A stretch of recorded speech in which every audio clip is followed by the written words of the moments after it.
안녕하세요. 30대 직장인입니다. 이곳 사연들을 들으면서 세상에 이런 일들이 일어나는구나 깜짝 놀라기도 하고 공감을 한 적도 많은데요.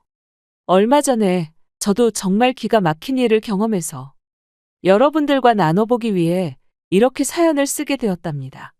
전 몇 개월 전까지만 해도 결혼을 준비했던 남자친구가 있었어요. 남자친구는 체력이 떨어지면서 건강을 위해서 운동을 하기로 결심하고 다녔던 헬스장에서 만난 사람이었죠. 매일 새벽마다 출근 전에 운동하려고 동네 근처 헬스장을 등록했는데 저와 마찬가지로 매일 빠짐없이 오던 사람이 남자친구였어요. 처음에는 그냥 자주 마주치다 보니 부지런한 사람인가 보다 생각을 했는데 어느 순간부터 인사를 하더니 점점 저에게 적극적으로 대시했어요. 오늘도 일찍 나오셨네요. 민주 씨 운동하고 나면 출근하신다고 했죠. 저번에 들어보니까 여기 근처 회사던데. 회사 출근하기 전에 뭐 어디 갔다가 가세요? 시간 좀 남으실 것 같은데 저랑 아침에 커피 한잔하고 가시는 건 어떠세요? 저도 여기 근처 회사 다니고 있어서 시간이 좀 붕뜨긴 하는데 솔직하게 말하면 민주 씨한테 관심 있습니다. 민주 씨랑 커피 한잔하고 싶어요. 저는 아직 남자친구 만날 생각이 없어서요. 그리고 전 출근 시간이 빨라서 운동하고 나서 바로 가야 돼요. 커피는 못 마실 것 같네요. 매일 운동 나오시는 것 같은데. 이렇게 말하시면 불편하시지 않으시겠어요? 괜찮습니다. 민주 씨가 쉽게 허락해 줄 거라고 생각해서 말하는 건 아니었어요. 그래도 아침 운동 같이 나오는 동료로서 그냥 가볍게 커피 한잔 할 수 있는 거 아닌가요? 제가 저녁에 술 한잔 하자고 하는 것도 아니잖아요. 저 그렇게 이상한 사람 아닙니다. 민주 씨도 아시다시피 저 아침마다 꾸준히 운동하고 거기다가 요 근처 탄탄한 기업에 재직하고 있는 믿을 수 있는 사람이에요. 안 그래도 여기 제 담당 트레이너분이 우재 씨 얘기 전한 거 있었어요. 제가 그래서 남자친구 만날 생각 없다고 전해달라고 했는데 아직 듣지 못하셨나 봐요. 직장도 알고 있고 지금까지 매일 마주친 것도 알고 있긴 하지만 솔직히 아직은 그럴 생각도 없어서요. 이해합니다. 저였어도 민주 씨가 저한테 접근한다면 부담스러울 거라 생각합니다. 근데 전에는 절대로 이런 적 없어요. 저 여기 헬스장 거의 3년 넘게 다녔거든요. 다른 트레이너분한테 물어보시면 이런 적 없었다는 거 아실 겁니다. 저 운동도 지금처럼 새벽에만 다니고 다른 시간엔 온 적도 없어요. 여기서 민주 씨한테 처음 들이대는 겁니다. 여기 명함 드릴 테니 다음에 만나면 꼭 커피 한잔 하죠. 남자친구는 제가 거절을 해도 매번 저에게 커피 한 잔만 하자며 말을 걸어왔어요. 처음에는 이상한 사람이구나 생각을 했었는데 한 달이고 두 달이고 꾸준히 운동을 갈 때마다 저에게 말을 걸어왔죠. 정말 끈질기기도 끈질겼고 그만큼 저에게 호감이 많은가 싶어서 어느 날은 무슨 생각이었는지 퇴근하고 만나자며 제 번호를 주기도 했어요. 그날 저녁 남자친구를 만나서 처음으로 자세한 개인사를 나누게 되었는데 그 사람은 시골에서 거의 환골탈태한 수준으로 성공한 사람이더라고요. 자신에 대한 자부심도 강했고 자신감도 넘쳤습니다. 그동안 만나왔던 사람들 중에서 이렇게 자신에 대한 확신이 있었던 사람이 있었나 싶을 정도였죠. 그런 모습에 전 호감이 생겼어요. 민주 씨, 저 처음에 말 걸었을 때 엄청 당황하셨죠? 그때 저도 마음속으로는 긴장 엄청 많이 했거든요. 사실 저 그동안 여자도 많이 만나보기도 했지만 이렇게 한순간에 마음이 갔던 적은 처음이에요. 매번 사람들은 제 겉모습만 보고 다가왔었거든요. 뭔가를 바라기만 하는 사람들만 만났었는데 민주 씨처럼 제 명함 받고서도 별다른 반응도 안 보이신 분은 솔직히 처음이에요. 민주 씨는 이런 적 많으세요? 제가 보기에는 민주 씨한테 접근하는 사람들 진짜 많았을 것 같은데. 아니요. 한 번도 없었어요. 솔직히 그런 적이 없어서 당황한 것도 컸고 이상하게 느껴졌던 것도 있었거든요.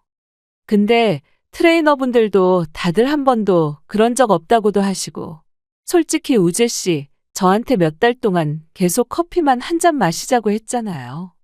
그래서 궁금했어요. 어떤 사람인지 저도 명함 보고 능력도 있는 사람이 왜 나한테 그럴까 싶기도 했거든요. 좋은 직장 다니고 있긴 하죠. 제 본가가 엄청 시골에 있거든요. 부모님도 저만 바라보고 사시고. 그래서 결혼은커녕 연애도 솔직히 고민을 많이 했었는데 만나는 여자들은 제 직업만 보고 접근을 하더라고요. 제가 얼마나 노력하고 열심히 사는지는 보지도 않고요. 그런 거 보면서 회의감도 느꼈던 것 같아요. 그냥 제 자체만으로 좋다고 해주는 사람은 없을까 싶었는데 제 생각에는 민주 씨가 그럴 것 같았어요. 결혼에 대해서도 저는 빨리 하고 싶었지만 다들 그냥 조건만 보고 결정하는 것 같아요. 아니요. 저도 이것저것 따지고 재고 만나요. 우재 씨는 결혼 빨리 하고 싶었다고 하셨는데 지금까지 만나보신 분들 중에서는 결혼하고 싶다고 생각하신 분은 안 계셨던 거예요. 아무리 그래도 우재 씨 직업이나 지금 하고 다니시는 것만 봐도 부족한 것은 없다고 느껴지긴 하거든요. 근데 굳이 왜 저한테 이렇게까지 하시나 싶어요. 물론 결혼하고 싶은 사람은 있었었죠. 솔직히 말하면 없다고 하면 거짓말이고. 그렇지만 막상 결혼을 생각하면 그 사람은 제 자체가 좋아서 받아들인다기보다는 뭔가 조건이 항상 있었어요. 그런 게 맞지 않았죠. 솔직히 저를 정말로 사랑하면 조건을 달 수 있었겠어요? 전 그런 것들이 싫었어요. 물론 그런 거 없이 절 좋아해 준다면 전 그 사람이 원하는 방향으로 무조건 노력은 하겠지만요. 남자친구의 자신감과 진실함이 저에게는 좋게 다가왔던 것 같아요. 그렇게 저희는 연애를 시작하게 되었습니다. 남자친구는 바쁜 직장 생활을 하면서도 매일 새벽마다 운동을 나왔고 술은 한 잔도 마시지 않는 사람이었어요. 항상 올바르고 고든 사람이었기 때문에 저는 더 믿을 수 있다 생각을 했죠. 연애를 하면서 한 가지 걸렸던 건 바로 데이트 통장이었어요. 사실 저도 직장인이다 보니 그전까지는 그런 것 없이 그냥 서로 데이트 비용을 썼기 때문에 굳이 통장을 써야 하나 싶었는데 남자친구는 연애를 시작하면서 자신은 계획 있게 사는 것이 좋다면서 데이트 통장을 만들어서 쓰자고 하더라고요. 서로 직장인이다 보니까 만날 수 있는 시간도 많지 않을 것 같고 그렇다고 해서 한번 만날 때마다 돈을 무작정 쓰기보다는 계획해서 쓰면서 미래를 준비하는 게 좋을 것 같다는 의도였죠. 남자친구의 말을 들어보니 일리가 있다 생각이 들어 그렇게 데이트 통장을 만들게 되었어요. 평일에 시간이 좀 있었던 남자친구가 재빠르게 통장을 만들어서 가지고 왔고 그 통장에 매달 20만 원씩 넣기로 약속을 했습니다. 1년의 연애 기간 동안 한 번도 빠짐없이 데이트 통장에 적립을 했어요. 만나봤자 1에서 2주에 한 번만 볼 수 있었기 때문에 이 정도면 충분하겠다고 생각했던 거죠. 그렇게 6개월의 연애를 하게 되면서 어느 날은 휴가를 맞춰 여행을 가자는 말이 나오게 되었습니다. 우재 씨? 안 그래도 이번 휴가 때 우재 씨랑 한번 맞춰보려고 하는데 우리 그래도 지금까지 통장에 있는 돈 꽤 되지 않아? 기간상으로는 해외여행은 좀 힘들 것 같고 그냥 가까운 근교에 1박 2일 여행 가는 건 어떨까? 그러면 따로 돈 모으지 않고서도 통장에 있는 돈으로도 충분히 갈 수 있을 것 같은데 우재 씨는 어떻게 생각해? 좋지. 어떻게 그런 생각을 했어? 안 그래도 우리 통장에 있는 돈 계속 쌓이기만 하고 우리 제대로 만나지도 못했잖아. 우리 처음 연애할 때는 매주마다 그래도 한 번씩은 보자고 했는데 2주에 한 번 보니까 아마 그거 반도 안 썼을 것 같아. 근데 어쩌지? 나 그 통장 잃어버려서 오늘 말하려고 했는데 평일에 내가 다시 발급받으러 가야 하는데 못 갔어. 미안해. 정말? 그럼 인터넷 뱅킹으로 얼마 남았는지 확인은 못하나? 카드 만들었으면 인터넷 뱅킹도 신청한 거 아니야? 확인하면 되겠다. 우재 씨, 평일에 시간 안 되는데 어떻게 갈 수 있겠어? 안 그래도 내가 저번에 우재 씨 통장 만들어 왔다고 하길래 그냥 내가 갈 걸 그랬거든. 나보다 우재 씨가 너무 바빠서 혹시라도 이렇게 잃어버리면 어쩌나 싶긴 했거든. 그러게. 잘 가지고 다닌다고 생각했었는데. 미안해. 그리고 내가 인터넷 뱅킹 신청도 안 했어. 솔직히 사람 일이 어떻게 될지도 모르고 매달 돈 내는 게 힘들 수도 있으니까. 민주 씨한테 말하는 게 아니라 나는 매달 넣었는데 그냥 주변에서는 말 못하고 무리할 수도 있는 거 아니냐고 하길래. 그냥 처음부터 나도 믿고 통장만 만들었던 거거든. 어쨌든 카드로 돈은 쓸 수 있어도 자세한 내역은 못 보니 어쩔 수 없네. 내가 연차라도 내거나 점심시간에 은행 갔다 올게.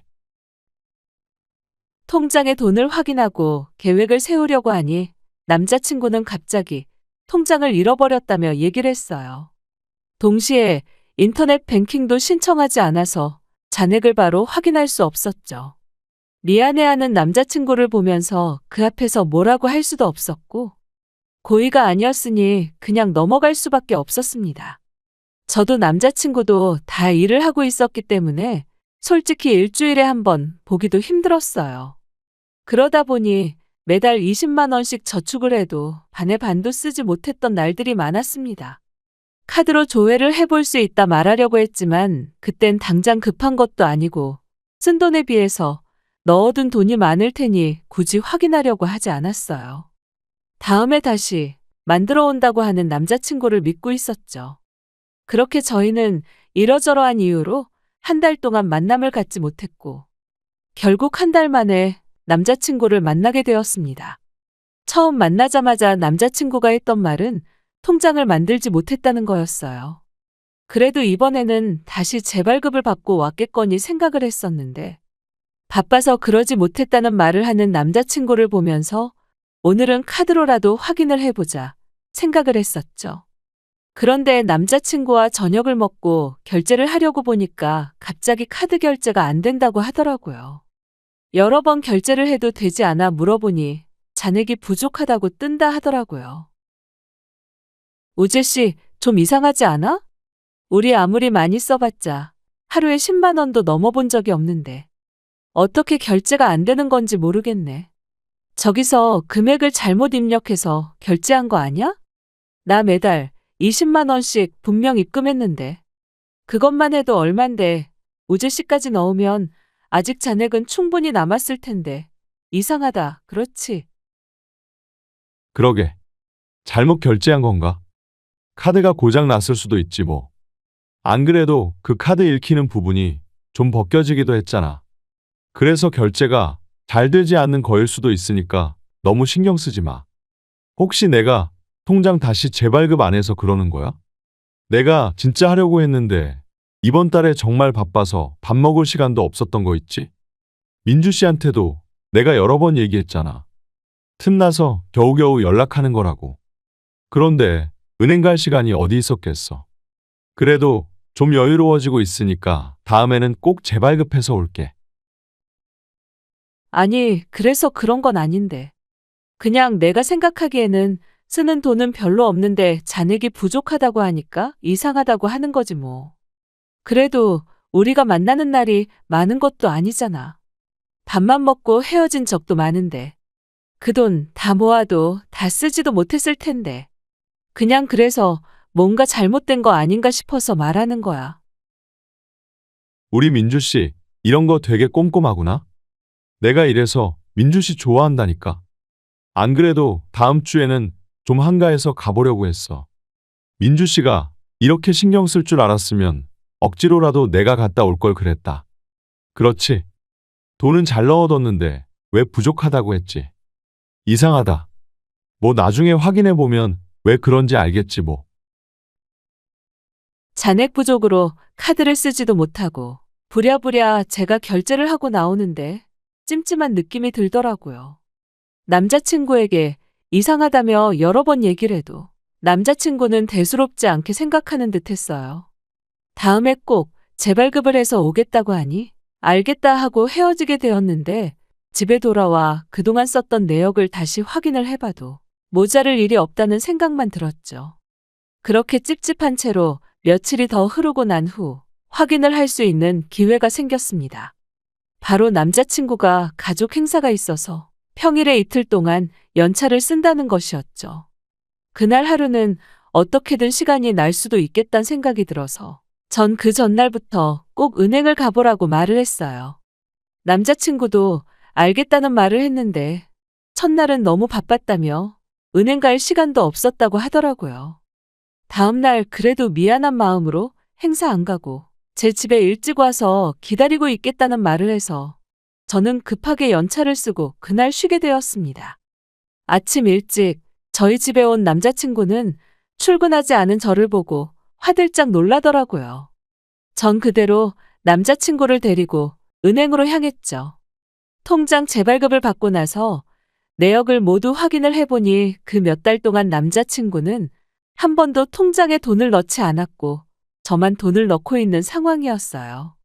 너무 황당했다져 물으니 남자친구는 우물쭈물하며 말을 꺼냈습니다. 사실은 솔직히 창피해서 민주 씨한테 얘기를 못했어. 내가 처음 사귈 때 내 상황 얘기했던 거 기억나? 우리 집 솔직히 넉넉한 편도 아니고 엄마고 아빠고 이제는 거의 은퇴하실 때라서 노후 자금에 다 돈 쏟아부으고 계시거든. 내가 나중에 결혼하면 민폐 안 끼치신다고. 그렇게 돈 다 저축하고 계시는데 이번에 아빠가 투자한다고 여기저기 돈 끌어다 쓰시면서 사기당하셨더라고. 그거 해결 안 하면 큰일 난다고 하길래 내가 몇 달 동안 번 돈 다 집으로 보내드렸어. 미안해. 민주 씨한테 말하려고 했는데 내가 처음에 했던 말이 있어서 염치가 없어서 말도 못 꺼냈어. 정말 미안해. 아니, 아무리 그래도 나한테 말은 했어야 하는 거 아니야? 저번부터 통장 다시 발급해 보라고 했었잖아. 그때는 아무 말도 안 하다가 왜 이제 와서 이렇게 말하는 거야? 사정이 있었으면 나한테 미리 말을 해야지. 이렇게 말도 안 하고서는 이제 와서 미안하다고 하면 내가 우재 씨한테 뭐라고 얘기를 할 수 있겠어? 그래서 일은 해결한 거야? 다행히 일은 다 해결하긴 했는데. 솔직히 이번에 해결만 하면 그동안 밀렸던 거 다 내야지 생각을 하고 있었거든. 나도 저번에 잔액 부족이라고 뜬다 하길래 엄청 당황했어. 내가 넣었으면 그런 일도 없었을 건데 너무 죄책감 들기도 하고. 민주 씨한테 미안한 마음뿐이야. 이번 한 번만 용서해줘. 다음 월급 받으면 나 밀렸던 거 다 낼게. 아니, 다 내고 안 내고 문제가 아닌 것 같아. 아무리 그래도 사실대로 말을 했으면 좋았잖아. 어쨌든 해결했다고 하니 다행이긴 하지만 너무 당황스러운 얘기라서 우재 씨한테 뭐라고 말을 해야 할지도 모르겠어. 내가 이렇게 다시 재발급 받아라 하지 않았으면 우재 씨 나한테 솔직하게 얘기를 했겠어. 그냥 나중에 돈 넣어놓고 모르는 척 지나갈 수도 있었던 거잖아. 아니야, 내가 진짜 돈 다시 넣고 얘기하려고 했어. 숨기려고 했던 게 아니라 솔직하게 말하면 민주 씨 성격에 걱정 많이 할 것 같아서. 내가 민주 씨 성격을 알잖아. 착하고 남 배려도 잘해주는 거. 우리 집에 일 있다고 하면 민주 씨 더 걱정하고 신경 쓰여 할까봐 내가 말을 하지 못했던 거지. 내가 끝까지 말 안 하려고 했던 건 아니야. 미안해. 나도 너무 답답하고 힘들었어. 그래도 민주 씨 만날 때마다 그게 생각도 안 날 정도로 너무 좋아서 더 얘기를 못했나 봐. 남자친구는 결국 통장을 재발급받아 내역을 확인하고 나서야 사실을 저에게 털어놓았습니다. 남자친구가 말한 사실도 놀라웠지만 그걸 저에게 말하지도 않았다는 게 전 더 충격이었어요. 그렇지만 제 앞에서 미안하다며 계속해 사과하는 남자친구에게 화를 낼 수도 없었습니다. 그 뒤로 월급을 받고 나서 바로 돈을 넣겠다고 했는데 이상하게 그 뒤에 남자친구는 정말 가성비 좋다는 음식점만 가곤 했어요. 둘이서 먹어도 2만 원도 되지 않은 곳만 갔고 밥만 먹고 헤어지는 경우도 많았죠. 그냥 아직 문제가 해결이 다 된 건 아닐 수도 있겠다 믿었어요. 이 사람도 자기 자존심이 있으니 솔직하게 말을 하지 못했던 거구나 생각하면서 그렇게 넘어가게 되었습니다. 1년여의 연애 기간 동안 자주 만났던 것은 아니지만 남자친구는 항상 저에게 마음을 다하는 것처럼 행동했습니다. 물론 돈을 많이 쓰는 건 아니었지만 그전까지는 저도 돈만 쓰고 마치 절 액세서리처럼 데리고 다니던 남자들만 만나왔기 때문에 여왕처럼 떠받들여주는 남자친구가 진정한 사랑이라 느꼈던 것 같아요.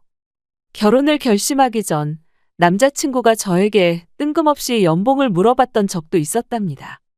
남자친구는 꽤나 알려진 기업이었기 때문에 어느 정도 연차만 알고 있다면 연봉을 예상할 수 있었는데 저는 소기업에 재직을 하고 있어서 남자친구가 궁금할 수 있겠다는 생각이 들더라고요. 우재 씨, 나 연봉 그렇게 높지 않아. 우재 씨는 좋은 기업에 다니고 있으니까 아마 주변 사람들 다들 연봉도 높겠는데 난 그 정도는 아니야. 그냥 어느 정도 먹고 살 정도만 버는 거지 뭐. 나도 우재 씨 월급 얼마나 받는지 정확히는 모르는데 왜 이렇게 궁금해하는 거야? 진짜 얼마 버는지 궁금해서 그것 때문에 물어보는 거야? 내가 진짜 그냥 궁금해서 물어보겠어? 우리 이제 1년 만났잖아. 나이도 있고. 민주 씨랑 나 처음 만날 때부터 진지하게 만나고 싶다고 했었던 거 기억나? 나 그래서 민주 씨랑 결혼하고 싶어서 그래. 민주 씨랑 결혼하려면 서로 경제적인 건 오픈을 해야 하잖아. 그냥 가볍게 물어보는 거니까 부담 갖지 마. 어차피 내가 능력이 있으니 상관없어. 솔직히 내 친구들 중에서도 민주 씨랑 비슷한 기업에 다니는 친구들도 있어서 어느 정도 연봉은 알고는 있지. 난 그 정도는 안 받지. 일찍 일 시작한 것도 아니고 그만한 능력이 있는 것도 아니라서. 우재 씨 직장이야. 연차 오를수록 조금이라도 오르겠지만 우리 회사는 그런 게 아니거든. 능력도 출중해야 더 연봉 많이 받는 시스템이라서 아마 들으면 깜짝 놀랄 텐데. 그래서 얼만데? 그래도 민주 씨 혼자 집 구해서 살고 있는데도 돈도 저축한다고 하고 그러는 거 보면 부족하지는 않은 것 같은데. 이런 건 결혼하려고 하면 솔직하게 말해줘야 하는 거 알지? 민주 씨는 내 월급 어느 정도는 알고 있지만 난 그런 게 아니라서. 그래도 친구들 연봉 그렇게 작지 않던데. 남자친구는 연봉에 대해서 항상 궁금해했어요. 연애를 할 때는 연봉에 대해서 자세하게 물어보지도 않았고 궁금해하지 않았는데 결혼을 생각하니 갑자기 궁금해졌다며 어느 순간부터 계속 물어보곤 했습니다. 제 직장은 기술직이라 개인 능력이 가장 중요했거든요. 전 연차도 얼마 되지 않아서 낮을 뿐더러 기술도 탄탄한 것은 아니다 보니 연봉이 높지는 않았는데 솔직하게 얘기를 해주니까 남자친구는 정말 좋아했어요. 아마 생각했던 것보다는 많이 받아서 그런 것 같았어요. 결혼 얘기를 꺼내면서 양가 집안 얘기도 나누게 되었는데 제가 살고 있던 집이 저희 집에서 해준 거라는 걸 알고서는 더욱 기뻐했고 제가 외동딸이라는 걸 듣고서는 당장 결혼하자며 재촉했죠. 그때는 정말 내가 좋은가 보다 생각을 했었는데 지금 생각해보니 사랑만으로 그런 말을 했던 건 아니었던 것 같아요. 결혼을 하자고 말을 꺼낸 이후 자꾸만 부모님께 인사를 가자며 말을 하더라고요. 적극적인 남자친구 얘기에 당혹스럽기도 했지만 이렇게 결혼을 하는 거구나 싶은 생각도 들었어요. 그래도 바쁜 일이 좀 마무리가 돼서 한가해질 때 결혼을 해야 될 것 같다 생각을 했어요. 여차저차 양가 부모님께 인사를 드리러 갔고 반대 없이 결혼 준비를 하게 되었어요. 양가 집안이 서로 먼 지역에 있다 보니 대부분 결혼 준비는 저희끼리 준비를 해야 했고 바쁜 남자친구 대신에 제가 예식장부터 신혼여행까지 알아보고 계약까지 진행을 하게 되었습니다. 어느 날 남자친구와 오랜만에 데이트를 하는 날. 그날따라 분위기 좋고 비싸다고 소문난 카페로 오라며 연락이 왔더라고요. 전 그 말을 듣고 프로포즈를 하려는 거 아닌가 싶은 마음에 기분이 정말 들떴습니다. 그동안 가성비 좋은 곳만 찾아다녔지. 비싼 곳은 쳐다도 보지 않았던 남자친구였기 때문에 두근두근 설레는 마음으로 찾아가게 되었죠. 그런데 막상 가보니 예비 시모가 떡하니 앉아 계시더라고요. 당황한 얼굴로 얼른 인사를 드리니 예비 시모는 차가운 눈빛으로 말을 꺼냈습니다. 그래, 저번에 우리 집에 인사 오고 나서 하도 안 오길래 내가 오늘 여기까지 왔다. 결혼 준비는 잘 돼가고 있니? 그래도 내가 시어머니로서 어쨌든 결혼하기 전에 확인할 건 해야 하니까. 다음에 상견례 할 때는 잘 갖추고 올 거라 생각한다. 오늘은 우재가 말한 것도 아니고 하니 이해하마. 사실 난 내가 그렇게 성에 차는 건 아니야. 그전에는 연예인급 여자애들만 만났는데 딱 보니 그런 것도 아닌 것 같고 하고 다니는 것도 뭐 돈 많은 집안도 아닌 것 같고 뭐 그래도 결혼한다고 하면 우리보다는 좀 낮아야 우리도 어렵지 않으니까 그건 상관없으니 됐다. 결혼할 여자야 야무지고 살림이나 잘하면 되는 거니까. 그래도 맞벌이는 할 거지? 넌 월급을 얼마나 받니? 엄마, 그래도 민주 씨 능력 좋아. 월급 나보다 많이 받던데. 민주 씨, 우리 엄마 예쁘지? 내가 엄마 고생 많이 했다고 했잖아. 그런데도 이렇게 동안이셔. 난 우리 엄마처럼 자기 관리 잘하고 똑소리 나고 살림도 야무지게 잘하는 사람 만나고 싶었거든. 딱 민주 씨잖아. 엄마, 민주 씨 혼자서 자취하는데 거기 집도 민주 씨 집에서 해준 거야. 그러니 뭐 집안 좋은 거야. 플러스긴 하지만 그래. 지금 살고 있는 집은 평수가 몇 평이나 되니? 그 집 말고는 다른 부동산은 없으시니? 외동딸이니? 재산은 다 물려받을 수 있을 것 같고 돈은 얼마나 모았어? 여자면 20대 중반부터 일했을 텐데 그래도 억소리 나게 어느 정도 모은 거 아니니? 결혼하려면 혼수고 예단이고 다 해와야 되는 거 알지? 우리 친척들도 많거든. 우리 잘난 아들 데리고 가려면 제대로 해야지. 안 그래도 너한테 물어볼 것도 많았는데 잘 됐다. 오늘 이참에 하나부터 열까지 다 확인해 보자. 아, 죄송합니다. 제가 오늘 어머님께서 같이 오실 거라곤 듣지 못해서. 일단 제가 늦게 근무를 시작했어요. 지금 다니고 있는 회사가 첫 회사이긴 하지만 공부를 좀 오래 하기도 했고 기술 배워야 하는 거라 이곳저곳 실습도 많이 다녀서요. 지금 일 시작한 지는 몇 년 되지 않아서 억 단위까지는 제가 돈을 모으지는 못했습니다. 우재 씨한테도 어느 정도 얘기는 했는데 많이 모았을 거라 생각을 했던 것 같네요. 월급 받는 통장이 있긴 한데 거기는 말 그대로 월급만 받는 통장이라서요. 아니, 내가 나이가 몇인데 1억도 못 모았어. 아무리 늦게 일을 했다고 해도 부지런히 모으면 1억 금방인데 아직까지 못 모았다는 거야. 아휴, 우재야, 넌 어떻게 골라도 이런 애를? 차라리 연예인 같이 이쁘고 그런 애 데리고 오면 몰라. 볼 것도 없는 애를 너는 왜 데리고 왔니? 이렇게 능력 없는 애 데리고 오면 너만 다 책임지고 고생하며 사는 거야. 아휴, 모질지 못해가지고. 나 이 결혼 찬성 못하니까 그렇게 알아라. 진짜 돈 많이 못 모았어? 연봉이 그렇게 높은데 돈을 못 모은 게 맞는 거야? 지금 사는 집도 집에서 해준 집이라서 월세 나갈 일도 없잖아. 그런데 무슨 돈을 못 모아? 아무리 일을 늦게 시작했다고 해도. 민주 씨, 지금껏 나한테 있는 척한 거였어? 잘 사는 집안인 줄 알았는데 그것도 사실 아닌 거야, 뭐야? 설마 연봉도 나한테 거짓말했던 거야?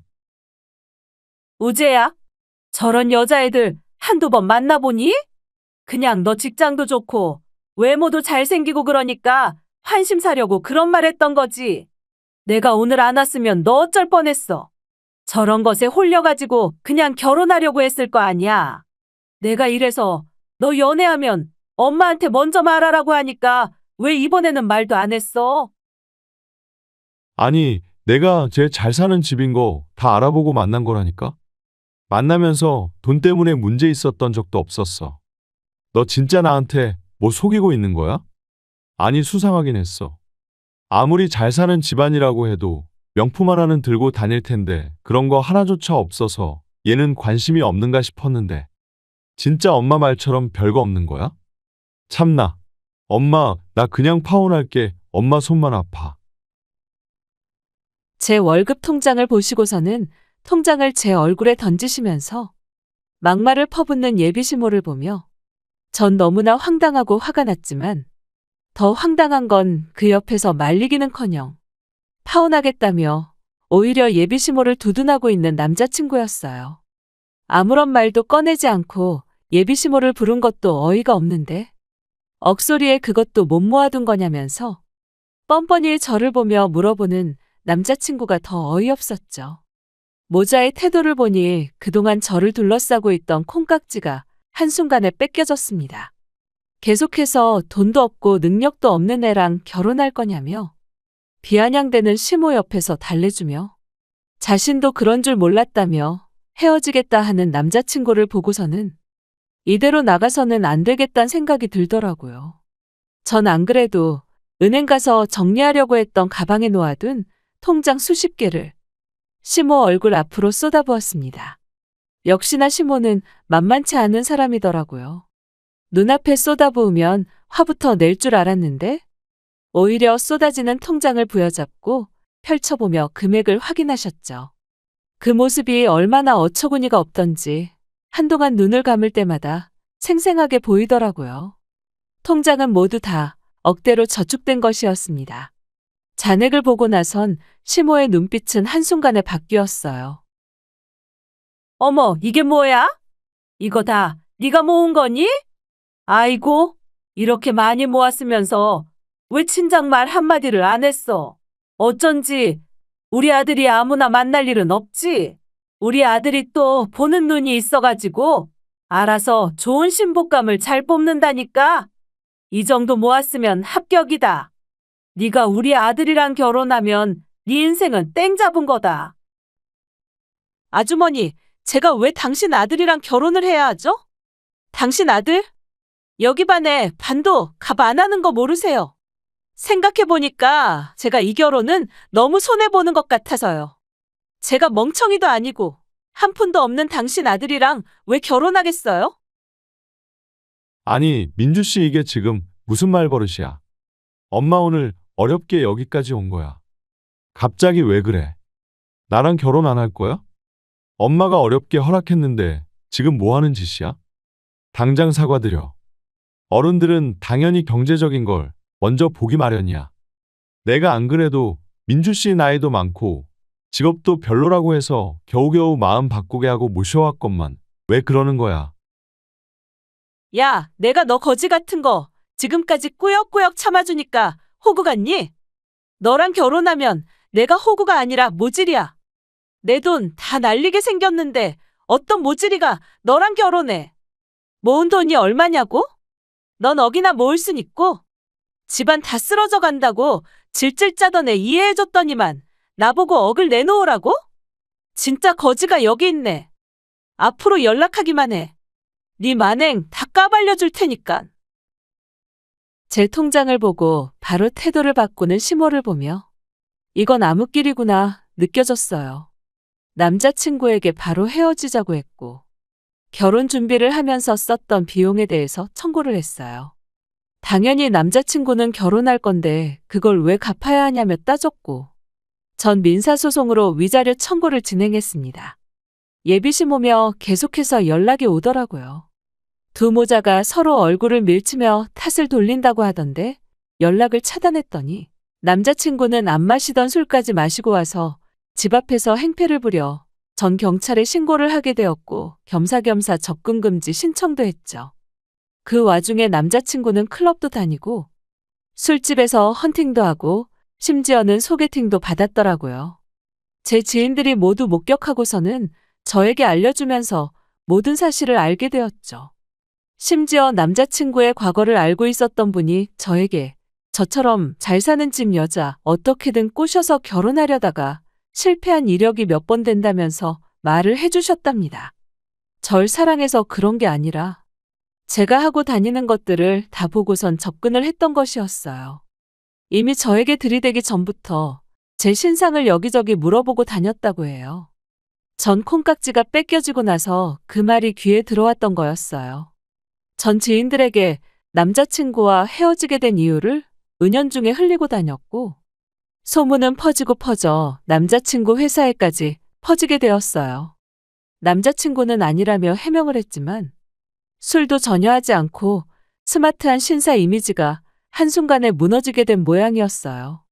여기에 남자친구 집안에서는 잘 사는 집딸이 아들한테 하도 매달려 결혼시키게 되었다면서 이곳저곳 소문내 또 돈을 빌리고 다녔는지 나중에는 고소까지 들어오게 되었고, 그걸 해결하느라 남자친구는 빚더미까지 안게 되었다고 해요. 덩달아 제가 위자료 청구를 한 것까지 제가 승소하게 되면서 결혼 준비에 사용했던 금액을 지불해야 했습니다. 그렇게 돈 따지던 집안이 돈 때문에 망하기 직전까지 가게 된 거예요. 지금도 여전히 저에게 모르는 번호로 연락을 해오며 힘들다고 하지만 지금은 제가 이렇게 찌질한 사람과 연애까지 했구나 생각이 든답니다. 그때 콩깍지가 낀 상태로 그대로 시집을 갔더라면 전 호구에서 벗어나지도 못했을 거라 생각한답니다. 어쩌면 예비 신모가 제 앞에서 절 그렇게 무시했던 게 다행이구나 싶기도 하네요. 그놈은 아직까지도 식구들 수습하느라 결혼은 꿈도 못 꾸고 있어요. 저는 다행히 절 이해해주고 사랑해주는 사람과 행복하게 연애를 시작했답니다. 연애를 하면서 이게 사랑이라는 걸 또다시 느끼게 되었네요. 제 긴 사연 들어주셔서 감사합니다. 여러분들도 진정한 사랑으로 행복하시길 바랄게요. 안녕하세요. 저는 의정부에 살고 있는 40대 중반 여자입니다. 이런 경험을 해본 적이 처음이라 사연을 신청하게 되었습니다. 혹시 여러분들께서는 동서지간 사이에 불화가 생긴 적이 있으신가요? 저희는 이번에 돈 문제 때문에 집안이 난리가 난 적이 있었습니다. 시댁 집안의 며느리로 들어온 지 한 13년 정도 된 것 같네요. 결혼 생활하면서 문제되는 건 크게 없었는데 제 밑에 동서가 5년 전부터 사업을 했었는데 상당히 성공적인 결과를 얻을 수 있었어요. 그전에는 일반 회사를 다니면서 월급쟁이 생활을 했었죠. 동서내외가 그동안 힘들게 돈을 모아서 힘들게 사업을 시작했기 때문에 가족 모두 진심으로 잘 됐으면 하는 마음을 가지고 있었네요. 그렇게 모두의 간절한 바람이 이루어졌고 몇 년간은 매출이 저조했었지만 작년부터 꽤 많은 수익을 창출할 수 있었습니다. 시동생은 혹시 모를 일을 대비해 다니던 회사를 퇴사하지 않고 퇴근하면 동서의 사업장에 찾아가 일손을 도왔습니다. 동서가 버는 수익이 눈에 띄게 커지기 시작하자 시부모님께서도 대박 났다며 적극적으로 일손을 도우실 정도로 잘 되고 있었죠. 시동생이 연봉 4천 정도 되는데 동서가 연봉 5천을 넘게 벌고 있으니 둘이 합해서 연 1억 가까이 수익을 올리게 되었고 밀려있던 대출도 눈에 띄게 줄어들고 있었습니다. 그런데 여기서 문제가 하나둘 생기기 시작했어요. 사업을 하기 전에는 연 2,500 정도 벌던 동서가 연 5천의 수익이 지속적으로 들어오게 되자 가족들을 대하는 태도에 변화가 생기게 되었죠. 이 정도야 뭐. 얼마 나오지도 않았는데 오늘은 제가 사도록 할게요. 맛있게들 드셨어요? 다음에는 더 좋은 곳에서 모이도록 해요. 오늘은 다른 날보다 매출이 많이 나왔거든요. 계속 이런 식으로만 지속된다면 저희도 금방 떼부자 되겠어요. 이 사람이랑 함께 버는 돈이 연 1억인데 이 정도 음식값이야. 얼마든지 내줄 수 있죠. 나도 가서 일손을 도와봐서 아는데 쉽게 버는 돈도 아니더구만. 같이 나눠서 내면 되는 걸 혼자 결제할 필요 있니? 있을 때 아껴야 되는 거야. 없을 때 아끼면서 살아왔는데 풍족하게 살고 있는 지금도 아끼라고요? 버는 만큼 쓴다고. 이런 것도 다 능력이 되니까 제가 사는 거죠. 안 그래요, 형님? 돈은 벌 때는 힘든데 쓸 때는 쉽게 나가는 게 돈이잖아. 동서가 가족을 위해 외식비를 지불하고 싶은 마음은 잘 알고 있어서 너무 고마운데, 우리가 모임 때를 대비해서 만들어 놓은 회비가 따로 있잖아. 그걸로 충당하면 되니까 혼자서 부담 가질 필요 없을 것 같아. 동서가 매달 월급 받았을 때를 생각하면 피 같은 돈이잖아. 그때는 200 정도 월급을 받았기 때문에 모임 가지는 것도 부담스러워 했었고, 회비 내는 것도 꺼려할 정도였는데, 그때와 지금은 많이 변하긴 했지만, 과거를 되돌아보고 지출 소비를 줄이면 앞으로 더 많은 돈을 저축할 수 있을 거야. 여자가 직원들 월급 주고 시부모님 용돈까지 챙겨드린 뒤 동서한테 돌아가는 연봉이 5천이면 정말 대단한 거잖아. 힘들게 번 만큼 과거에 힘들었을 때를 생각하면서 최대한 많이 저축했으면 좋겠어. 사업장 오픈하는데 대출빚도 아직 다 못 갚았다며. 동서랑 서방님이 앞으로 잘 됐으면 하는 마음에 하는 말이니까 서운하게 생각하는 건 아니지? 오늘 외식 비용은 회비로 지출하도록 할게. 참, 형님이 제 앞에서 그런 말을 하니까 너무 웃긴 거 알아요? 저는 연 5천의 수익을 내고 있는데 형님은 연 3천 정도 된다면서요? 그런데 지금 누구 앞에서 주름을 잡는 거죠? 돈이 있는 만큼 베풀겠다는 거잖아요. 사주겠다는데 꼭 그런 식으로 말을 하셔야 돼요? 하기야, 형님은 워낙 절약하는 인생을 살아오셨고 연봉 5천을 찍어본 적도 없었으니 당연히 손이 작을 수밖에 없죠. 과거를 되돌아보라고요? 그때의 삶이 부족했었으니까 현재에 감사하며 살라고요?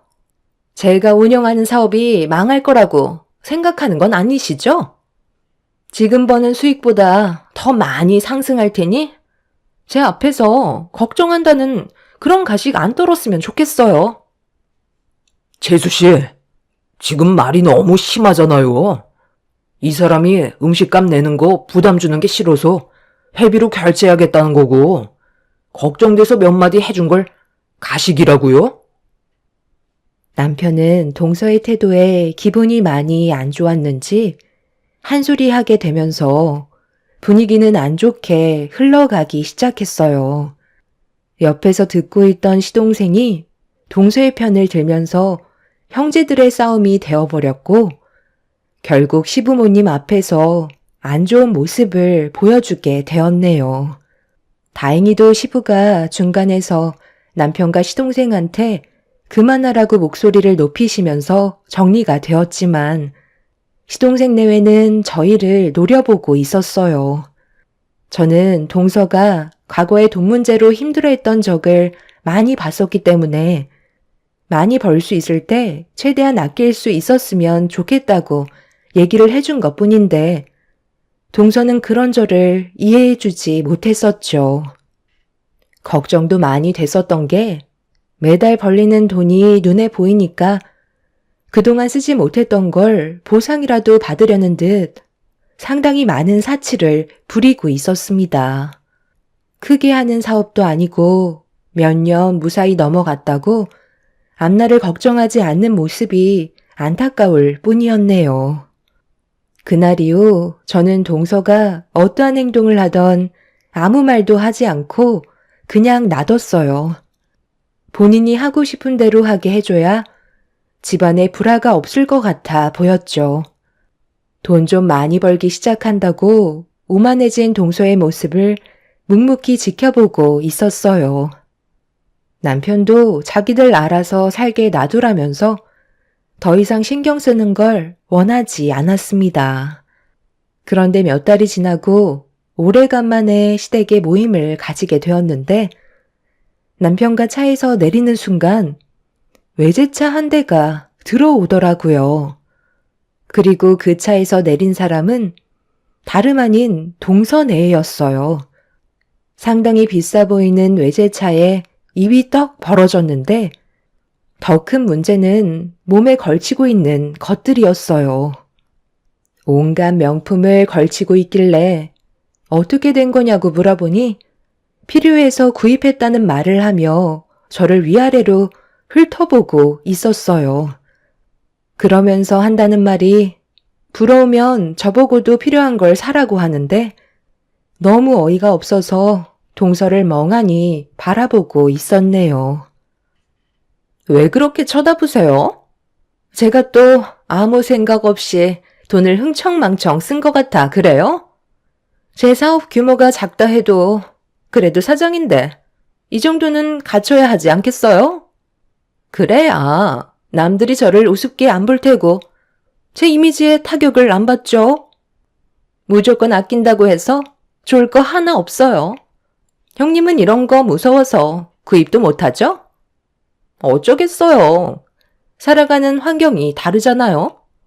월급쟁이였을 때는 저도 걸치고 있는 것들 평생 구경도 못 해볼 줄 알았는데 돈이 사람을 바꾸더라고요. 제가 언제 이런 외제차 타보고 명품 걸쳐보겠어요? 잘 벌고 잘 나갈 때 최대한 많이 누려야죠. 대출을 하도 많이 받아서 돈 버는 족족 나가게 생겼지만 지금 이대로면 금방 갚죠. 내 눈으로 보는 것만도 동서 연봉의 배를 넘는 금액을 지출한 것 같은데 이러다 정말 큰일 나면 어쩌려고 그래. 예전의 모습은 하나도 찾아볼 수가 없을 정도로 정말 많이 변한 거 알아?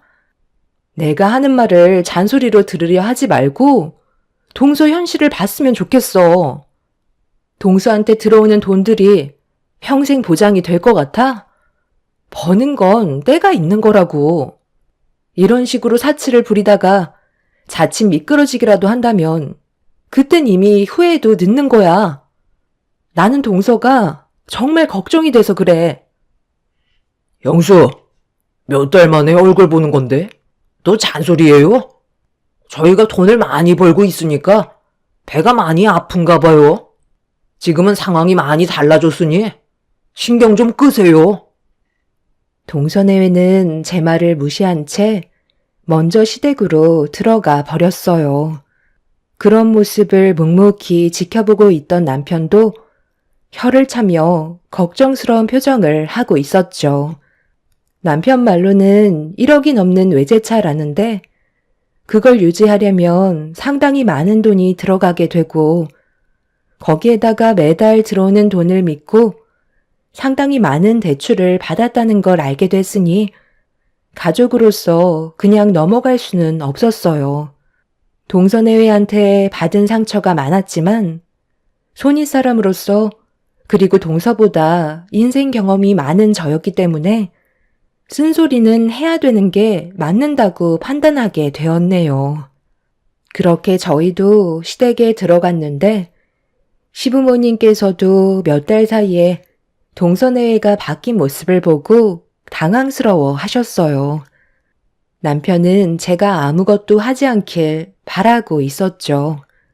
입 아프게 백날 떠들어봤자 본인들이 직접 경험하기 전까지는 아무것도 알 수 없다며 하고 싶은 대로 하게 놔두길 원하고 있었어요.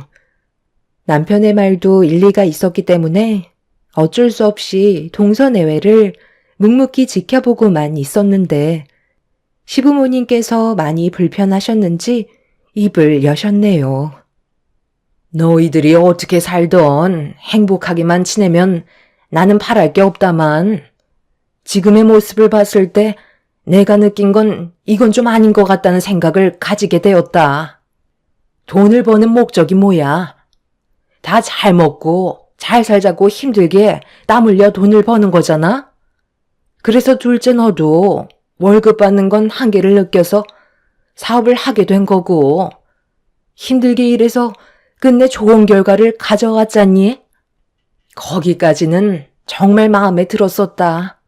그런데 문제는 네가 지금 하는 행동들이 무리가 있어 보인다는 거야. 먹고 싶은 거, 사고 싶은 거 다 좋긴 하지만 여기서 하나 착각하고 있는 것 같은데 앞으로 쭉 상승세를 유지할 것 같니? 분명 한계라는 게 찾아오겠지. 그때가 되면 다른 방법을 찾아보려 하겠지만 문제는 업종을 변경하려 해도 자금이 부족하게 되면 또다시 대출을 더 받아야 한다는 거다. 평생 빚만 갚다가 세상을 떠나는 인생을 원하는 건 아닐 텐데 너희들이 하는 행동들은 하루 벌어 하루 먹고 사는 그런 삶을 살아가고 있는 것 같아 걱정이라는 거야. 너희들이 지금 걸치고 있는 명품들과 밖에 세워져 있는 고급 외제차는 너희 기준에도 맞지 않는 사치품에 불과하다는 걸 말해주고 싶었다. 부자일수록 오히려 소박하게 없는 듯 지내는 거 모르니? 사람 인생 한 치 앞도 모르기 때문에 부자들은 오히려 최대한 많은 돈을 저축하려고 시간을 사용하지만 너희들은 지금 반대로 하고 있잖니. 오늘 무슨 날이에요? 아니, 오래간만에 얼굴 본 건데 왜 다들 지적만 하고 달라진 모습에는 좋은 말을 해주지 않는 거죠? 이런 쓸데없는 말 들으려고 온 거 아니에요.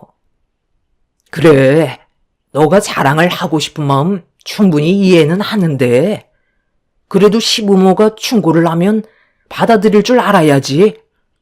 언제부터 시부모 말을 무시하게 된 거냐? 돈이 너희들을 집어삼켰고 결국 뼈 아픈 경험을 하게 될 거다. 아버님까지 그렇게 생각하고 계시는 거예요? 그냥 부럽다, 좋겠다 한마디씩만 하면 되는 거지. 꼭 배 아픈 티를 이런 식으로 내셔야들 해요? 기분만 잡쳤어, 정말. 저 그만 돌아가요. 동서내외는 자기들이 알아서 할 텐데 다들 왜 이렇게 오지랖이냐면서 시부모 앞에서 화를 냈어요. 시동생 또한 저희들을 보며 짜증난다고 험한 말을 입 밖으로 내뱉어 버렸네요. 그렇게 동서내외는 과거의 모습은 전혀 찾아볼 수 없을 만큼 변해 있었어요. 남편은 걱정돼서 한 말인데 듣기 싫으면 당장 눈앞에서 사라지라며 큰 소리로 화를 내게 됐는데 그동안의 결혼 생활 동안 그렇게까지 화가 난 모습은 처음 볼 정도로 가족 간의 관계는 정말 좋았었어요. 하지만 그런 과거를 한 번에 뒤집을 만큼 동서내외의 행동들은 잘못된 거였고 서로는 안 좋은 관계로 흘러가 버리고 말았죠.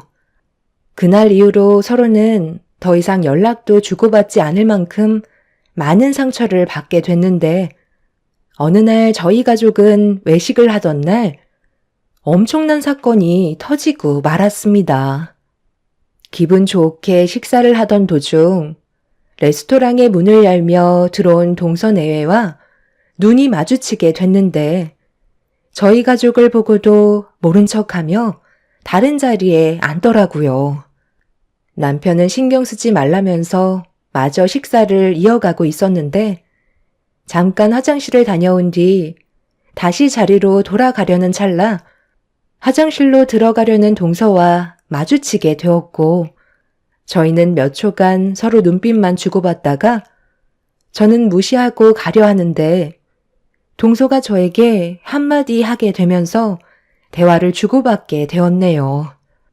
서로 감정이 좋지 않은 상태에서 얼굴을 마주하고 있으니 모든 것들이 불편하게 느껴졌었죠. 형님, 그동안 잘 지내셨어요? 가족들끼리 이런 것도 오는 걸 보면 그동안 돈 좀 모았나 봐요. 여기 레스토랑이 꽤 비싼 음식점으로 알고 있는데 생활에 지장받으면 안 되니까 몇 달 동안 돈 모아서 오신 거예요? 그런데 시부모님은 빼놓고 오셨나 봐요. 이런 사실을 알면 상당히 서운해 하시겠어요. 돈이 없으니 이해는 하겠지만 그렇게까지 아끼셔서 삶이 좀 나아지셨나요? 오늘은 제가 사업을 시작한 이후 매출이 제일 높았던 날이라 기분 좀 내려고 온 거였는데 여기서 형님을 마주칠 거라곤 전혀 예상하지 못했거든요. 기분 좋은 오늘 분위기 망치고 싶지 않으니까 음식 드시고 싶은 거 마저 드시고 이 카드로 결제한 다음 저한테 다시 주세요. 정말 이런 동서가 어디 있어요? 쓸데없는 잔말 말고 그냥 받으세요. 그리고 먹다 남은 잔반은 싸가는 거 잊지 마시고요.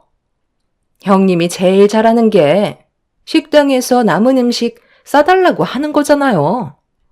저는 그 말을 형님이 꺼낼 때마다 숨고 싶을 정도로 형님이 너무 창피했었어요. 동서가 나를 그렇게까지 생각하고 있는 줄 몰랐네. 음식 남은 거 싸달라는 게 뭐가 어때서? 내 돈 내고 내가 사 먹은 건데 버리는 건 너무 아깝잖아? 그게 잘못된 거야? 그때 동서가 나한테 뭐라고 그랬어? 정말 알뜰하다며 본받고 싶다고 하지 않았어? 그런데 그 모든 것들이 전부 가식이었던 거야?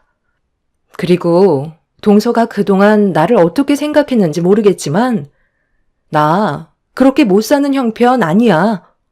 가족들끼리 레스토랑에 와서 외식할 수 있을 정도의 능력은 충분하다고. 카드는 받을 생각 없으니까 넣어두고 앞으로 시부모님께 어떻게 할 건지 그거나 생각해. 관계 회복이 우선 아니겠어? 그럼 우리 대화 끝난 거지? 오늘도 온갖 착한 척은 형님 혼자 다 하네요. 꼴랑 연봉 3천 가지고 제 앞에서 큰 소리 치는 거예요? 번데기 앞에 주름 잡는 것도 아니고 그 정도 돈은 누워서도 번다고요. 정말 가짠지도 않아서. 동서는 착한 척하는 제가 꼴보기 싫다며 들고 있던 카드를 면전에 던지면서 얼굴에 맞게 되었어요. 손이 사람으로서 항상 좋은 모습만 보이려 노력했고 그동안 동서에게 많은 도움이 되어주려 노력을 했었는데 동서는 그런 저를 항상 안 이꼽게 생각하고 있었다는 거에 너무 큰 실망을 하고 말았습니다. 저는 결국 참아왔던 분노를 터뜨리게 되면서 동서의 코를 납작하게 만들어버리게 되었네요. 그리고 제 말을 듣게 된 동서는 사색이 된 얼굴로 저를 바라봤어요. 무슨 말도 안 되는 소리를 하세요? 형님이 저보다 많이 번다고요? 지금까지 저한테 그런 말 한 적 한 번도 없었잖아요. 그만큼 버는데 이 꼴로 산다고요? 내 모습이 뭐가 어때서? 나는 지금의 삶에 충분히 만족하면서 지내고 있는데 돈이 많다고 그걸 무조건 드러내는 게 좋은 건 아니야.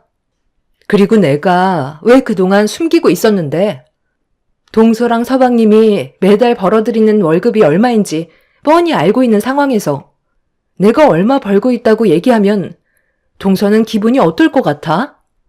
열심히 살고 있는데 사기가 떨어지겠지? 그래서 지금까지 아무 말도 하지 않았어. 돈을 많이 번다고 해서 온 동네방네 떠들고 다니면 나중엔 주위에 내가 가진 재산에만 눈독 들이는 사람들로 가득 차 있는 거라고. 저번에 한번 얘기했었지? 앞날을 아무도 알지 못하기 때문에 혹시 모를 일을 대비해 최대한 많은 돈을 저축하는 게 좋다고. 그 말을 왜 했겠어? 동서는 내가 그냥 일반 회사에서 월급 받고 있는 사무직으로 알고 있는데 나 또한 지금 현재 사업을 운영하고 있다고. 그런데 과거에 크게 한번 미끄러지면서 사업에 지장이 생겼고 꽤 큰 손실을 입게 되면서 적자를 면하지 못했었어. 그런데 내 수중에 돈이 많이 부족하다는 걸 알게 되면서 사업하면서 벌어왔던 돈들을 아끼지 않고 썼던 시간들이 너무 후회가 되더라고. 그때 내가 한 푼이라도 더 모아두었다면 사업을 운영하는데 도움이 많이 됐었겠지. 내가 먼저 걸어왔던 길이었기 때문에 동수한테 조언을 해줬던 거고 내 말에 귀 기울여 줄 거라 믿고 있었어. 하지만 단 한 번도 내 말은 들어주려 하지 않고 오히려 잔소리로 생각하는데 무슨 말을 더 하겠어? 동서가 지금 버는 돈이 많다고 생각하는데 절대 많은 돈이 아니고 그 돈은 동서 옆에 평생 머물러 있지 않아. 언젠가 잘못될 수도 있는 거고 그때 돼선 지금 이런 사치들이 후회로 돌아오게 될 거라고. 나는 오늘 이 시간 이후로 동수한테 어떠한 일이 찾아와 도움이 필요하게 된다 해도 절대로 도움 주는 일은 없을 거니까 그 잘난 맛에 사는 인생 멋지게 한번 살아봐. 자기보다 돈을 많이 벌고 있다는 걸 믿지 않는 동서한테 지갑에서 그달의 정산 급여 명세서를 보여주며 동서의 얼굴에 던져 버렸네요. 믿을 수 없다는 표정으로 바닥에 떨어져 있던 명세서를 주워들어 몇 번이나 확인을 하더니 동서는 시동생과 레스토랑을 급하게 빠져나갔습니다. 그 장면을 보게 된 남편이 어떻게 된 거냐고 물어보길래 저와 동서가 주고받았던 대화에 대해 알려주게 되었네요. 제가 동서보다 많은 돈을 벌고 있다는 걸 알게 됐다는 사실 때문에 상황이 안 좋게 흘러가게 될까봐 걱정을 하고 있었어요. 그동안 동서 내외에게 숨기며 살아왔었기 때문에 자신들한테 거짓된 행동을 보였다는 거에 기분이 나빴을 거라는 남편의 말이 걱정이 되긴 했었죠. 저는 꽤 오래전부터 카페 사업을 운영하고 있었는데요. 동서내외한테 비밀을 유지했던 건 저희와 동서내외가 계속 비교가 될까봐 조심스러웠던 것 뿐이고 알려봤자 좋을 거 없을 것 같아 그동안 카페를 운영한다는 걸 알리지 않았습니다. 관광 명소 근처에 카페가 입점돼 있어서 평일 주말 할 것 없이 꽤 많은 손님들이 찾아주시는데 연 1억 정도의 순수익을 올리고 있는 상황이었죠. 그날 이후 동서내외는 저희들 앞에 나타나지 않았고 시댁에도 오지 않고 있었어요. 전화를 할까도 했었지만 괜히 서로 상처되는 말들을 주고받게 될까봐 조심스러운 부분들이 있었습니다. 어떤 계획을 세우고 있는지 전혀 알지 못하는 상황이라 신경이 쓰였는데 어느 날 시댁에서 시부모님과 시간을 보내고 있을 때 한동안 모습을 나타내지 않았던 동서내외가 시댁으로 들어왔어요. 연락 한 통 없이 오게 된 상황이라 시부모님도 그렇고 저희도 많이 당황스러웠는데 둘 다 얼굴이 반쪽이 되어 있는 상태였네요. 너희들 2번 다시 오지 않을 것처럼 하고 나가더니만 갑자기 찾아온 이유가 뭐니? 안색은 왜 이렇게 안 좋은 거야? 무슨 일이라도 생긴 거야? 어머님, 저 앞으로 어떻게 살아가면 좋을지 도저히 모르겠어요. 그동안 앞만 보며 열심히 살아온 것밖엔 없었는데 저희 사업이 망하게 생겼다고요. 아니, 그게 무슨 말이냐? 사업이 망하게 생겼다니? 여태까지 잘 되고 있었잖아. 언제부터였는데? 일이라는 건 안 풀릴 때도 있겠지만 크게 문제만 없다면 다시 제자리로 돌아올 수 있는 거 아니니? 너희들이 경험이 적어서 지금 많이 당황스러워하고 있는 것 같은데 이럴 때일수록 침착하게 해결해야지. 이게 다 형님 때문이에요. 저보다 잘 나간다는 그 한마디에 저는 더 많은 돈을 벌려고 무리하게 대출을 받은 다음 투자를 했는데 저희 돈을 들고 잠적해버려서 지금 사기치고 도망간 그 사람들 잡지 못한 상황이에요. 엎친 데 덮친 격이라고 사업에까지 지장이 생기게 되면서 직원들 월급에까지 구멍이 나게 되자 하나둘 떠나버리면서 지금은 사업 운영이 중지가 되어 버렸어요. 형님이 저한테 급여 명세서만 보여주지 않았다면 이렇게까지 안 좋은 상황은 오지 않았을 거라고요. 형님을 뛰어넘으려다가 이 사달이 난 거잖아요. 그러니 책임지세요. 저희가 받은 피해에 대해 전부 보상을 해주셔야 되겠어요. 뭐라고? 동서가 잘못된 판단으로 저지른 일들인데 그걸 왜 내 탓으로 돌려? 동서가 결정해서 움직인 거고 나한테 단 한 번이라도 상의한 적 있었어? 사업 확장을 위해 투자를 결정했다면 나한테 한 번이라도 물어볼 수 있는 거 아니었어? 동서는 내가 벌어들이는 돈에 눈이 멀어 앞뒤 안 가리고 행동해서 얻은 결과를 나한테 뒤집어 씌우려는 거야? 너무 어이가 없어서 지금 무슨 말을 해야 할지도 모르겠다. 어머님, 저희 먼저 들어가 볼게요. 동서 얼굴 보고 싶지 않네요. 형님, 정말 죄송해요. 제가 그동안 잘못된 길을 걸어온 것 같아요. 아시잖아요. 저 힘들게 이 자리까지 올라왔어요. 그런데 여기에서 무너져 버린다면 제가 가진 모든 것들을 포기해야 되는 건데 다시 예전으로 돌아가고 싶지 않다고요. 한 번만 도와주세요. 형님은 저를 충분히 도와주실 수 있는 능력이 되시잖아요. 제가 가진 외제차 명품들 전부 다 포기할 수 없어요. 큰 집에서 살다가 다시 작은 집으로 돌아갈 수 없는 것처럼 지금의 삶을 잃게 된다면 저는 더 이상 살아갈 수 없게 되는 거라고요. 그러니 도와주세요. 제가 이렇게 무릎 꿇을게요. 지금 저한테는 자존심이고 뭐고 아무것도 남아있지 않아요. 돈이 없다면 저는 없는 거라고요. 형님이 도와주지 않는다면 제 인생은 여기서 끝이에요. 앞으로 제가 잘할 테니까 딱 한 번만 기회를 주세요. 그렇게 해주실 거죠?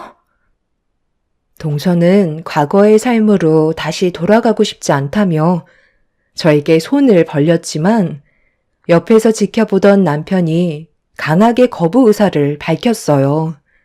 시부모님한테도 그렇고 저희 부부한테 했던 행동들이 너무 큰 상처로 다가왔었기 때문에 그렇게 동서의 부탁을 들어주는데 많은 갈등을 하던 그때 시부께서 저에게 도와주지 말라며 한숨 돌리는 상황이 생겼을 때 또다시 가족을 무시하는 그런 모습이 나타나게 될 거라며 강하게 거부를 하셨습니다. 시모도 시부의 말을 따르는 게 좋을 것 같다면서 괜히 우리한테까지 지장이 생길까봐 동서내외를 도와주지 않는 게 좋을 것 같다는 의견을 내세우셨어요. 가족 모두가 한마음 한뜻이 되어버리자 눈물을 흘리던 동서가 표정이 확 바뀌었네요. 내가 뭘 얼마나 잘못했다고 도와주지 않겠다는 건데요? 가족이면 실수도 눈 감아줄 수 있는 거 아니에요? 돈 자랑 좀 하고 버는 만큼 쓴 게 그렇게 잘못된 거예요? 누가 이런 일이 올 줄 알았겠어요? 저도 미리 알았더라면 무리하게 대출까지 받으면서 사치 부리지 않았겠죠. 지금 사업이 무너지면 저희는 빚에 허덕이는 삶을 또다시 살아야 하기 때문에 구질구질한 인생으로 다시 돌아가고 싶지 않다고요. 그러니 당장 5억만 좀 땡겨주세요. 지금만 잘 넘어가면 그때 돌려드리면 되는 거 아니에요? 동서, 5억이 누구 집 개 이름이야? 그러게 내가 뭐라고 그랬어. 사업을 하다 보면 돌발 상황이 많이 생기기 때문에 항상 여유 자금을 비축해 놔야 한다고 했잖아. 그런데 동서는 내 말을 무시했고 땡전 한 푼 남겨두지 않은 채 서방님이랑 벌어들이는 돈을 전부 흥청망청 썼기 때문에 문제가 생겼을 때 대응을 하지 못한 거야. 나도 동서한테 받았던 상처들이 너무 크기도 했지만 돈 좀 벌었다고 해서 남들 무시하고 낮잡아 말하는 그런 안 좋은 모습을 봤기 때문에 동서를 도와주는 건 힘들 것 같아. 서방님도 똑같아요. 옆에서 문제가 있다는 걸 알면서도 눈 감아주고 오히려 편을 들어줬잖아요. 가족 모두가 동서의 행동에 대해 지적을 했는데 서방님은 잘하고 있다면서 안 좋은 방향으로 계속 끌고 갔으니 그에 따른 결과를 받아들여야 된다고 판단되네요. 그리고 지금의 상황에선 운영하던 사업을 정리하고 하루빨리 일자리를 구해 산처럼 쌓여있는 빚을 갚는 게 우선일 것 같아. 사업 운영하는데 계속 적자만 생긴다며. 경찰에 신고했으니 투자금을 가지고 잠적해버린 그 사람은 금방 붙잡히겠지. 끝내 도와주지 않겠다는 말을 하는 거네요. 그래요. 무슨 말인지 충분히 알아들었어요. 도움받을 곳이 여기밖에 없는 줄 알아요? 저는 더 이상 당신들을 가족이라고 생각하지 않을 거고, 2번 다시 찾아올 일도 없을 것 같네요. 이렇게 인연을 끊게 될지 몰랐는데, 저를 내친 거에 대해 꼭 후회하게 만들 거예요. 동서는 도와주지 않는다고 시댁에서 한바탕 난리를 친 뒤 집으로 돌아갔습니다. 끝까지 자기가 뭘 잘못했는지 알지 못하는 동서가 하루빨리 정신 차리길 바랄 뿐입니다. 시간이 지나면 저희가 동서를 얼마나 걱정하고 있었는지 알게 될까요? 그날 이후 동서가 운영하던 사업은 무너지게 되었고, 지금 현재 그동안 사치 부리며 즐기면서 쌓여왔던 대출빚을 갚고 있는 중이라고 하네요. 잘 나갈 때 초심을 잃지 말라고 하잖아요. 동서는 자기가 운영했던 사업이 평생 잘 될 거라 생각했겠지만 결국 모든 걸 잃게 되었고, 오히려 없이 살았을 때보다 더 많은 빚에 쪼들려 허덕이며 살아가고 있네요. 시부모님께서는 한두 번 도와주면 한도 끝도 없다며 자신들이 알아서 하게 절대 도와주지 말라고 못을 박으셨어요. 남편도 시동생 행동에 대해 질려 버렸는지 도와줄 필요 없다면서 확실하게 선을 그은 상태입니다. 아무리 돈이 많다 해도 남들 앞에서 자랑하며 오만한 행동을 하는 건 잘못됐다고 생각해요. 오히려 자신의 재력을 과시하지 않고 소박하게 사는 게 더 행복한 삶을 꾸려갈 수 있는 것 같습니다. 그래야 제대로 된 사람들을 만날 수 있는 것 같아요. 여러분들께서도 너무 돈을 쫓아가기보단 가족들과 더 많은 시간과 추억을 함께 만들어 가시길 바랍니다. 제 사연 들어주신 분들, 오늘 하루 힘내시고 하시는 일 모두 순탄하게 이루어지시길 간절히 기원 드리겠습니다. 감사합니다. 안녕하세요. 저는 당진에 살고 있는 48살 여자입니다. 얼마 전에 남편이 제가 가진 고민 때문에 정신적으로 스트레스 받고 있는 걸 지켜보기 힘들었는지 이곳에 사연을 신청하고 많은 분들의 의견과 격려를 받으면 어느 정도 도움이 될 수 있을 것 같다고 얘기하길래 며칠 동안 정말 많은 분들께서 올려주신 사연을 듣게 되었는데요. 시청자분들께서 아낌없는 조언을 해주시는 모습들을 보게 되었고, 저 또한 도움을 받을 수 있을 것 같아 이렇게 용기 내서 글을 작성하게 되었어요. 저와 남편이 고민해서 결정하는 것보다 한 번만 더 신중하게 여러분들의 의견을 들어보고 지금의 상황들을 정리할 수 있는 기회가 되었으면 좋겠어요. 저는 남편과 15년의 세월을 함께 했었고 그 기간 동안 많은 일들이 있었지만 그래도 위기가 올 때면 서로 더 의지하고 헤쳐나가다 보니 부부의 관계가 더욱더 끈끈해지게 된 것 같았어요. 남편과 함께 하기로 결정한 순간부터 지금까지 단 한 번도 후회한 적이 없이 행복한 삶을 살아왔던 것 같네요. 그리고 결혼 생활하는 동안 도련님도 좋은 여자를 만나 결혼을 하게 되었고 저희 가족 모두는 단 한 번도 싸운 적 없이 서로를 위해주면서 좋은 관계를 유지해 왔었습니다. 시부모님께서도 저희에게 조금의 상처도 주는 걸 원치 않으셨기 때문에 웬만한 건 당신들께서 해결하셨어요. 정말 고마웠죠. 저보다 먼저 결혼한 친구들 보면 시댁살이 때문에 죽겠다며 만날 때마다 그런 얘기들만 했었는데 저는 직접 겪어본 적 없어서 공감도 안 되고 이해를 할 수가 없었습니다. 그런데 어느 날 행복했던 저희 가정에 위기가 찾아오기 시작했어요. 평범한 집안에 엄청난 사건이 터졌고 말도 안 되는 일들이 벌어지면서 보이지 않는 금이 가고 있었습니다. 남편과 저도 그 소식을 듣고 일단 급하게 시댁으로 모이게 되었고 동서에게 엄청난 말을 들을 수 있었네요. 그 말이 사실이야? 아니, 어떻게 그런 말도 안 되는 일이 벌어졌대? 그래서 얼마나 투자했길래 대박이 난 거야? 저도 정확히는 얼마의 이득을 보게 된 건지 모르겠어요.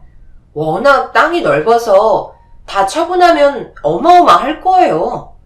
예전에 저희 할아버지께서 가지고 계셨던 땅을 아빠가 처분하지 않고 가지고 계셨는데 이 사람과 결혼하기 전에 저희 아빠가 암으로 돌아가셨거든요. 그때 당시 저에게 상속해 주시고 세상을 떠나셨는데 저는 땅 같은 거 잘 알지 못해서 신경 쓰지 않고 살고 있다가 갑자기 부동산에서 연락이 왔는데 제가 땅을 가지고 있는 지역에 신도시가 개발될 거라는 소식을 알려주면서 최소 100억 정도의 수익이 생길 것 같다고 그러더라고요. 거의 확실시된 것 같던데요. 벌써 그쪽 동네에서는 신도시 개발한다고 난리도 아닌가 봐요. 그래서 다음 주쯤에 부동산에 들려보려고요. 아빠가 절대 처분하지 말고 무조건 가지고 있어야 한다고 했었거든요.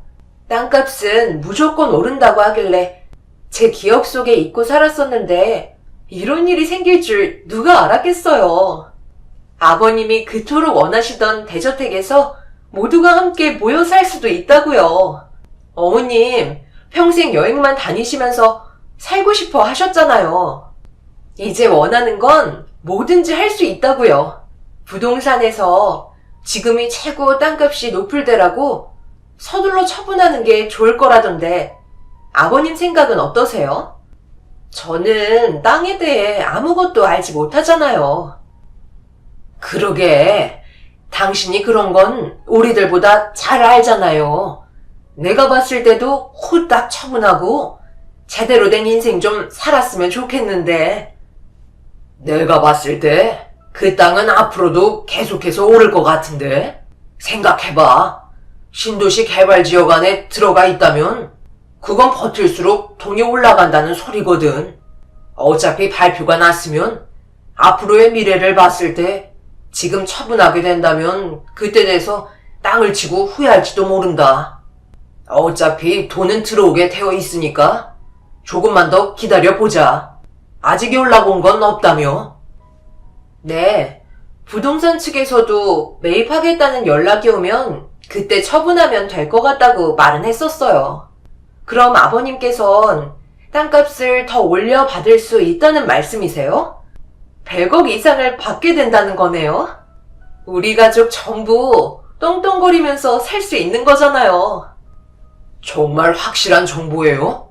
나도 땅에 대해서는 아는 게 전혀 없어서 뭐라고 말은 못하겠지만 부동산에서 직접 연락이 왔다고 하니까 크게 걱정은 안 돼도 그렇다고 섣불리 행동해서도 안 돼요.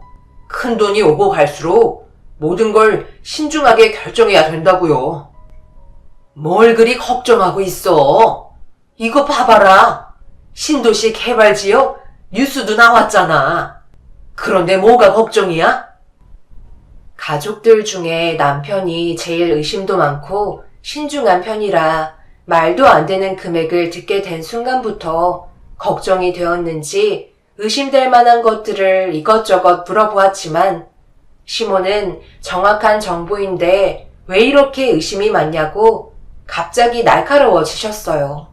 그동안 결혼 생활하면서 시모가 신경질적인 모습을 보여주신 건 처음이라 많이 당황했었어요. 남편도 시모의 돌발적인 모습에 놀랐는지 더 이상 아무 말도 하지 않았어요. 그렇게 동서네가 앞으로 엄청난 부자가 될 거라는 말을 듣게 된 이후 많은 것들이 달라지기 시작했어요. 시부모님과 부동산에 같이 다녀왔었는지 더욱더 확신에 찬 모습을 보여주셨어요. 신도시 개발 구역 안에 동서가 물려받은 땅이 포함되어 있었다며 기분이 들떠 계셨어요. 그리고 부동산에 동서가 물려받은 땅을 매각하려고 내놓은 상태였어요. 조만간 우리 집 처분하기로 했다. 괜찮은 지역에 가족이 함께 모여 살 수 있는 저택 하나 지으려고 알아보고 있는데 너희들도 동참할 거지? 어차피 땅은 금방 처분될 테니 그때 돼서 준비하는 것보다 미리미리 계획하는 게 좋지 않겠어? 저희는 애들이 학교를 다니고 있어서 갑자기 집을 처분하고 움직이기에는 문제가 있을 것 같아요. 그리고 동서가 가지고 있는 땅이 아직 처분이 된 것도 아닌데 벌써부터 무리하게 움직이는 건 문제가 될 수도 있지 않을까요? 조심해서 나쁠 거 없잖아요. 형님, 무슨 말을 그렇게 하세요? 저희가 부동산까지 다녀왔는데 믿지 못하시는 거예요? 지금까지 아버님, 어머님께서 원하시는 대로 움직였었는데 믿고 따라오시면 되는 거잖아요. 아버님께서도 확실하다고 말씀하셨어요. 조만간 투자자들이 제가 가지고 있는 땅 매입할 텐데 그때 돼서 아쉬운 소리 하실 거예요? 이런 식으로 나오시면 곤란하죠. 모두가 함께 움직여야 하는 건데 형님네만 빠지겠다는 건 솔직히 기분이 좋진 않네요. 어머님, 차라리 그냥 우리끼리 같이 살면 될 것 같아요. 그래, 내가 직접 가서 알아보고 왔으니까 너무 걱정하지 말거라. 우리만 좋으려고 이런 결정 내린 것도 아니잖니. 그래도 갑자기 결정 지으라고 말씀하시면 저희도 난감하죠. 애들 학교 문제도 있는데 이건 좀 아닌 것 같아요. 아버지는 제 성격 아시면서 왜 이렇게 무리한 요구를 하시는 거예요? 차라리 모든 게 확실해졌을 때 그때 움직이는 게 좋겠어요. 아버님, 그만하세요. 어차피 돈 들어오면 그걸로 메꾸면 되는 건데 미리 알아봐서 손해볼 거 없잖아요.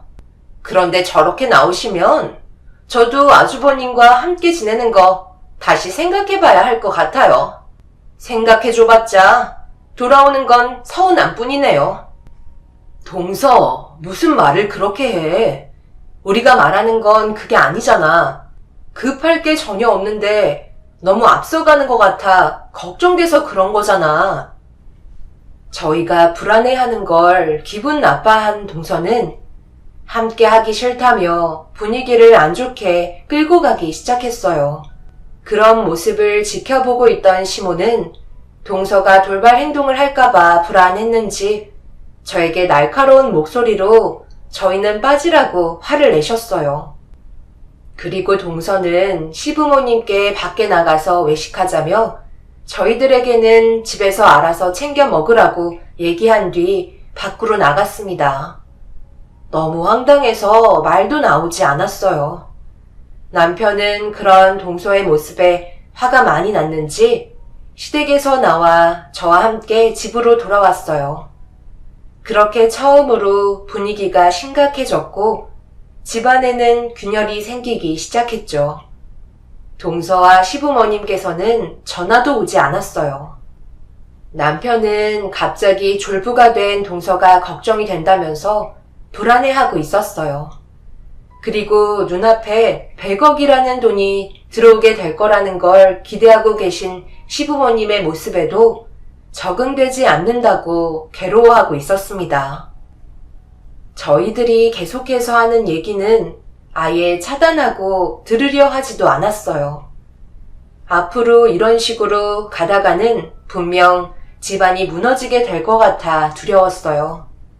그래서 다음날 개인적으로 동서와 만나서 대화 좀 해보려고 약속된 장소에서 만나 어떤 생각을 가지고 있는지 진지하게 물어봤어요.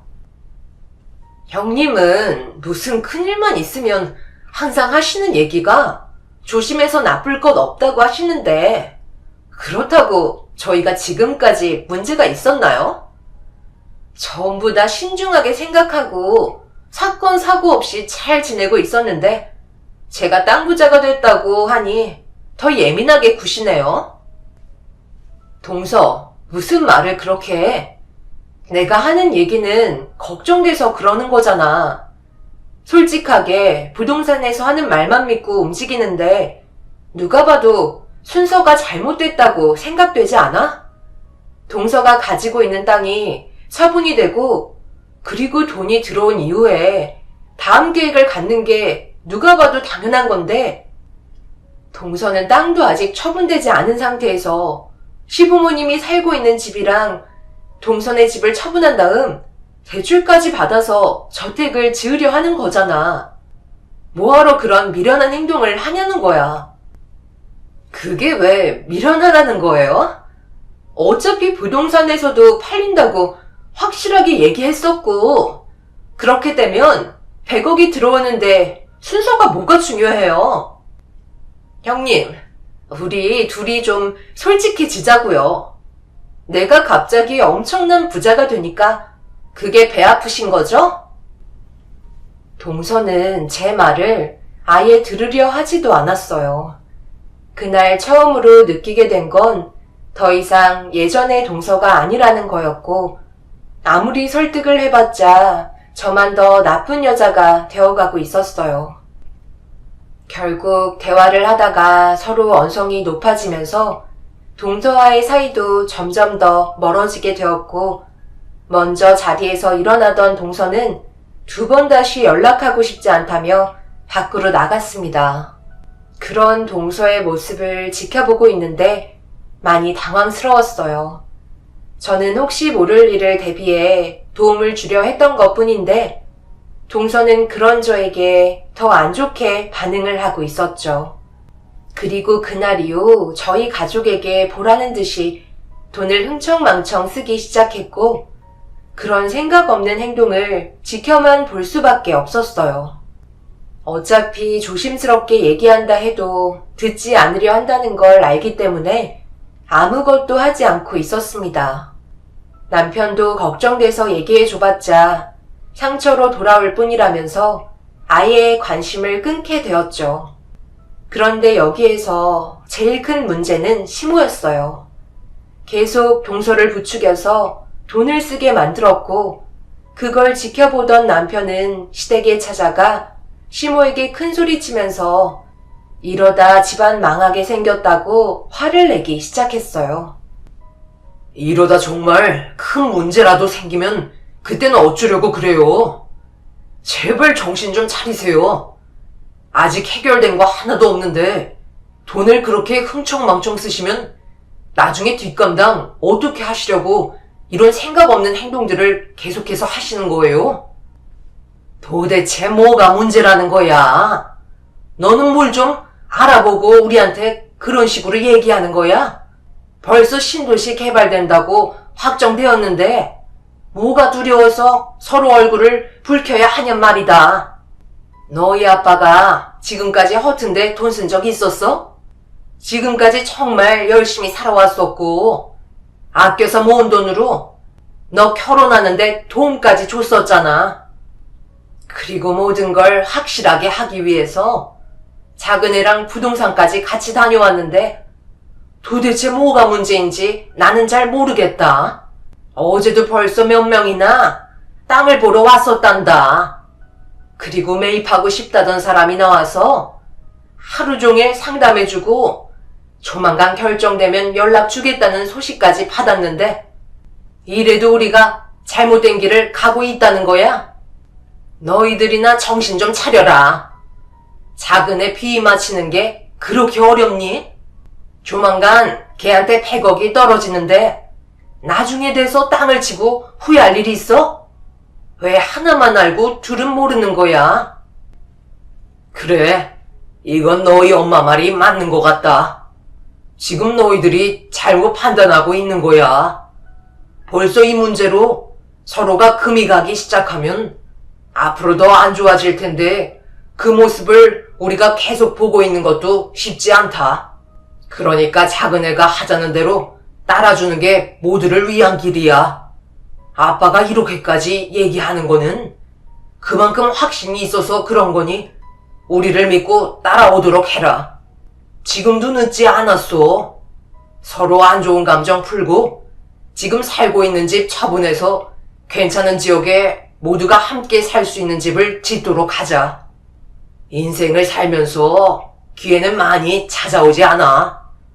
그리고 지금이 그 기회가 찾아온 거고, 너희들이 계속해서 발로 차고 있는 걸 우리가 막고 있는 거다. 작은 애 성격 너희들도 잘 알잖아. 한 번 아니게 되면 두 번 다시 얼굴도 안 봐. 극단적인 선택의 결정을 하기 전에 우리 믿고 따라오도록 해라. 이제야 인생길 펴서 걱정 없이 돈 좀 쓰면서 살고 있는데 계속 걱정되는 말만 하면 우리도 기분이 좋은 건 아니잖아. 다시 한번 잘 생각해보고 하루라도 빨리 작은 애 마음 돌려놓거라. 시부모님은 이미 당신들 손에 100억이 쥐어졌다고 믿고 계셨어요. 몇 명의 사람들이 땅을 보러 왔고 매입하려는 사람까지 나타났다고 하니 더 이상 저희가 하는 말은 귀에 들어오지 않으셨죠. 결국 남편과 저는 모든 게 잘 해결되길 바랄 뿐 아무것도 해줄 수 없었습니다. 본인들이 확신하고 있는 상황이고 시부가 얘기한 대로 신도시 개발 구역으로 결정되어 있는 상태였기 때문에 기대감은 점점 더 올라가고 있었고 한동안 떠들썩했으니 저희가 걱정하고 있는 것들은 보려 하지도 않았습니다. 오로지 돈방석에 앉았다고 동네 사람들에게 떠들고 다닐 정도로 확신에 찬 모습을 보여주셨죠. 그런데 어느 날 남편이 출근을 하고 애들 학교 보낸 뒤 밀린 집안일을 처리하고 있는데 시모가 찾아왔습니다. 너는 생각이 없는 거니? 언제까지 이런 좁아터진 집구석에서 살 거야? 돈이 굴러 들어오는데도 그걸 걷어차고 있으면 너라도 나서서 내 아들을 설득시켜야 되는 거 아니야? 둘이서 똑같이 행동하면 어쩌자는 거야? 지금 당장 시장 가서 장 좀 봐오거라. 작은 애 마음 돌려야 할 거 아니야? 너희들 계속 이런 식으로 살 거야? 땅 팔리고 100억 찍히는 순간 그때는 이미 늦는 거라고. 내가 왜 이런 것까지 신경을 써야 하는지 모르겠다. 너희들은 왜 이렇게 꽉 막혀서는 앞을 못 보는 거야? 장님도 아니고 누가 봐도 돈방석에 앉는 상황인데 그걸 발로 걷어차고 있으니 지켜보고 있는 우리의 마음이 어떻겠냐고. 제발 정신 좀 차려라. 어머님, 저희는 돈에 큰 욕심 없어요. 지금도 빚 하나 없이 잘 살고 있고 현재에 만족하고 있는데 뭐하러 마음에도 없는 말을 해야 하는지도 모르겠네요. 지금 당장 100억이 손에 들어온 것도 아니잖아요. 저희는 더 이상 신경 쓰지 않기로 했으니까 그만 말씀하셨으면 좋겠어요. 잘 되면 당연히 저희도 기분 좋죠. 하지만 지금은 축하해 줄 수는 없을 것 같아요. 아침도 안 드신 것 같으니까 일단 간단하게 마트에 들러 찌개거리 좀 사올 테니 잠시만 기다리고 계세요. 아침부터 정신없는 하루가 시작될 것 같아 기분이 별로 좋지 않았어요. 동서는 저희가 당장 도와주지 않자 적당한 지역에 함께 모여 살 수 있는 저택을 짓고 있는데 금전적으로 차질이 생기기 시작했는지 도련님이 남편에게 전화가 왔었지만 잘 해결되지 않자 이번에는 동서가 시모를 시켜 마지막 기회라며 우선 살 집부터 지어야 한다고 계속해서 무리하게 움직이려 하길래 어떻게 해야 할지 저희도 난감했었죠. 분명 동서는 좋은 쪽으로 생각하고 함께 지내고 싶어하는 마음이 크기 때문에 서둘러 집을 짓고 싶어 했지만 생각했던 것보다 땅이 쉽게 처분되지 않아 조금씩 마음이 조급해지기 시작했던 것 같아요. 동서와 시부모님의 계획은 일단 살집부터 올리면서 땅이 처분이 되면 그 돈으로 나머지 자금을 메꿀 생각을 가지고 시작하게 된 것 같았어요. 그런데 동서의 땅을 매입하겠다던 사람도 좀 더 생각해 보겠다며 그 이후로 연락이 오지 않았고 예상했던 것처럼 모든 일이 순조롭게 풀리지 않았죠. 그런 문제점들이 눈에 들어오는데도 본인들에게 100억이 떨어질 거라는 확신은 놓치고 싶지 않았는지 소비 또한 멈추지 않고 있었어요. 소박하게 살아오셨던 시모는 걸치고 있던 옷들 또한 시장에서 싸게 구매해 입고 다니셨던 때와 다르게 머리부터 발끝까지 명품으로 치장되어 있었고 그런 모습을 지켜보고 있으니 참 안타까웠습니다. 그렇게 마트에 들러 대충 찌개거리 사서 집으로 돌아왔는데 집 안에서 시모가 누군가와 대화를 하고 계시더라고요. 그래서 주방 쪽으로 가보니 이미 냉장고에서 음식을 꺼내 식사를 하고 계셨고 그 옆자리에는 언제 왔는지 동서도 같이 있었어요. 그런데 이미 시모가 김치찌개를 끓여 놓았는지 식탁 위에 찌개가 끓고 있는데 제 두 눈을 의심할 정도로 충격적인 광경을 목격하게 되었고 말도 안 되는 행동을 하신 시모가 이해가 되지 않아 처음으로 언성을 높이며 화를 내게 되었습니다. 지금 저희 엄마 영정사진 들어있는 액자로 뭐 하시는 거예요? 어머님 제정신이세요? 어떻게 냄비 받침으로 사용할 생각을 하실 수 있으세요? 냄비 받침이 없다고 이런 식으로 행동하신 건 문제가 있는 거잖아요. 정말 너무하시네요. 아니 내가 아무리 찾아봐도 없길래 액자 뒤편은 나무로 되어 있잖아. 그래서 사용 좀 한 건데 그게 뭐 큰 잘못이라고 시애미한테 소리를 지르고 그러니? 그건 그냥 액자일 뿐이잖아. 그리고 영정 사진을 떡하니 거실에 놔두면 어쩌자는 거야? 들어올 때부터 신경 쓰일 정도로 보기에 좋지 않더구먼. 이참에 안 보이는 곳에 보관해 두거라. 아침부터 얼마나 찝찝했는지 아니? 말하지 않으셔도 오늘 다른 곳에 보관해 두려고 했었다고요. 그렇다고 저희 엄마 사진이 들어있는 액자를 냄비 받침으로 사용하시는 건 잘못된 거 아니에요?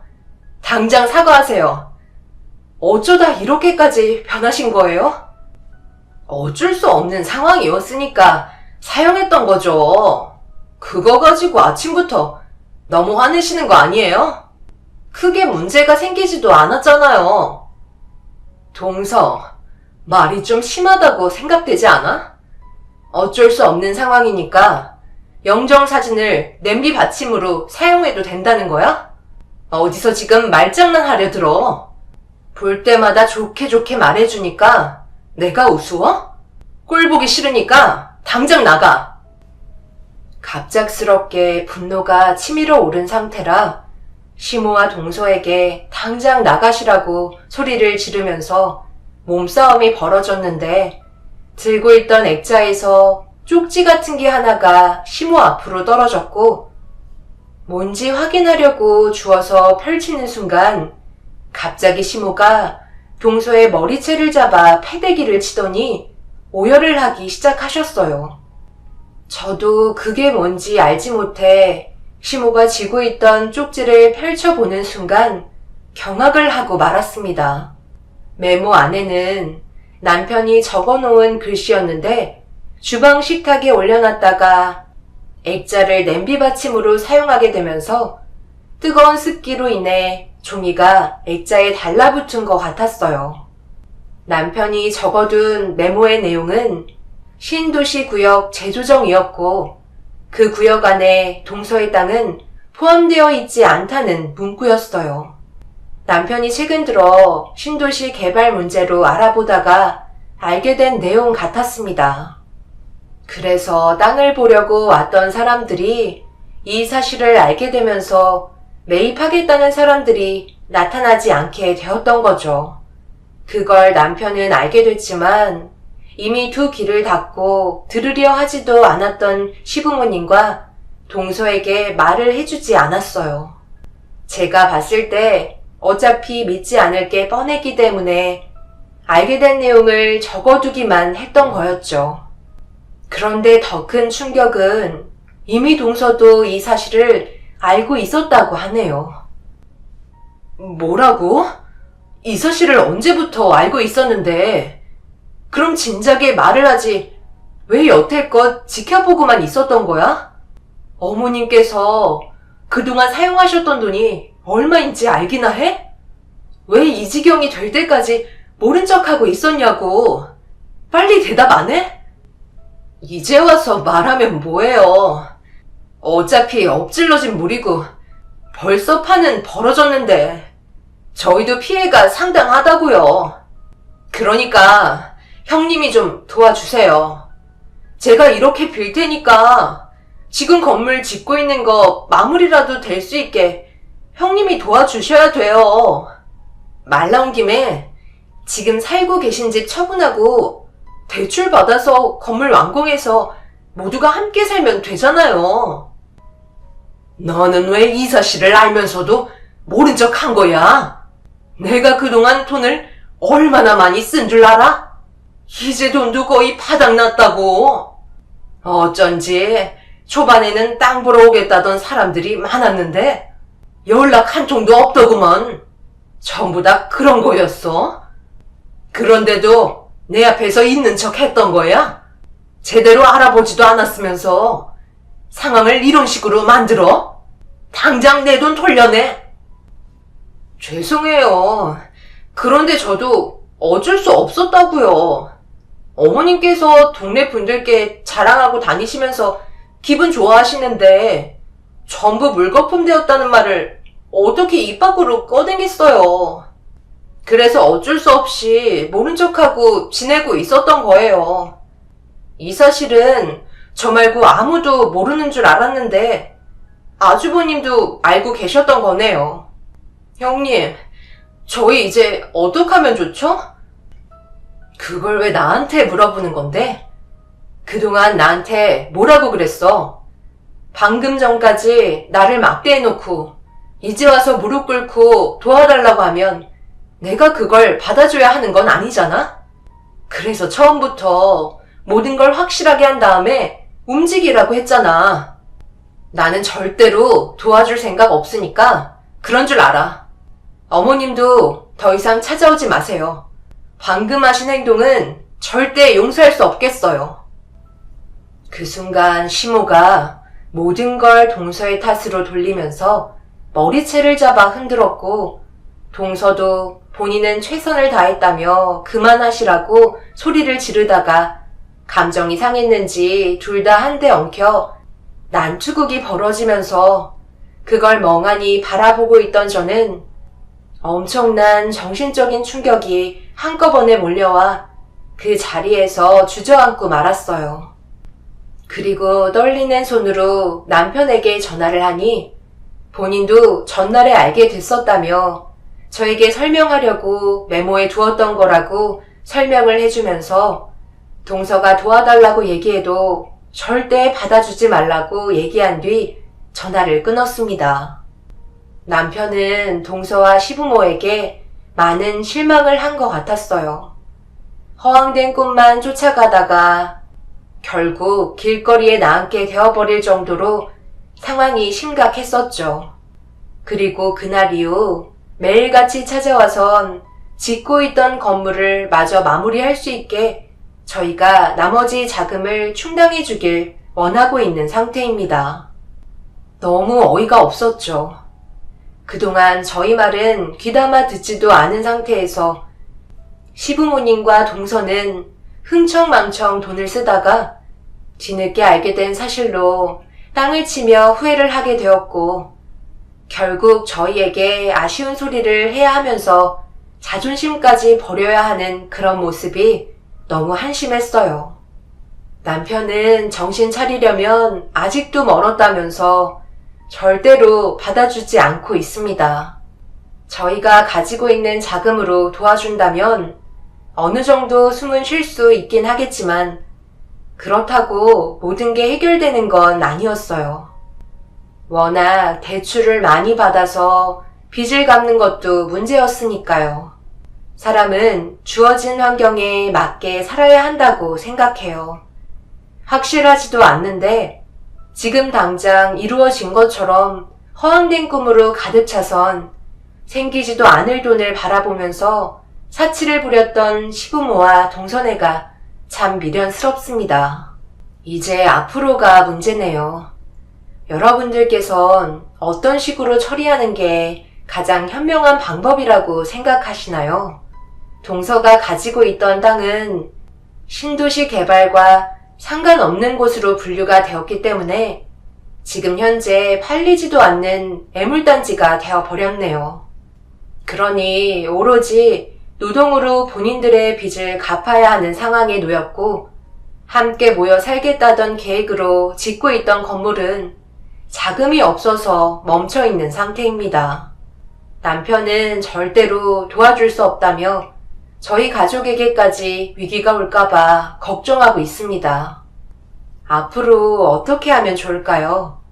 벌려놓은 상황을 수습해줘야만 할까요?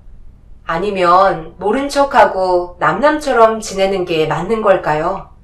시모가 저희 엄마 영정사진으로 냄비 받침했던 건 아직까지 분노가 사라지지 않고 있어요. 지금은 다시 예전의 성격으로 돌아간 상태시지만 만약 정말 동서가 가지고 있던 땅이 팔리고 돈이 들어왔다면 시모와 동서의 교만함은 하늘을 찔렀을 것 같습니다.